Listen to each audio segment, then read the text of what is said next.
আমরা অনেক সময় ফরাসি ভাষায় কথা বলতে গিয়ে দুটি সিম্পল ফ্রেজকে যখন যুক্ত করি আমরা কনজাংশন দু সুবঅর্ডিনেশন ব্যবহার করে থাকি। এরকম দুটি কনজাংশন দু সুবঅর্ডিনেশন হচ্ছে মেমসি এবং বিয়াঙ্কো।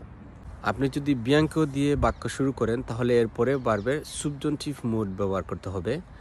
অপরদিকে মেমসি যদি ব্যবহার করেন তাহলে ভার্বের লামজিগাটিভ মুড ব্যবহার করতে হবে। যদি আপনার ভার্বের সাবজুনটিভ রূপ সম্বন্ধে খুব ভালো ধারণা না থাকে তাহলে আপনি বিয়াঙ্কো এর পরিবর্তে আপনি মেমসি দিয়ে বাক্য শুরু করতে পারেন।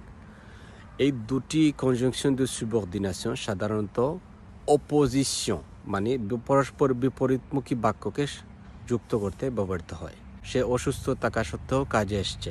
বিয়ান কিল সোয়া মালাদ ইল এ ভেনু ও travail। যদি আমরা এটা বিয়াঙ্কো না দিয়ে মেমসি দিয়ে ব্যবহার করি তাহলে আমরা এরপরে লান্টিকাটিভ রূপ ব্যবহার করব।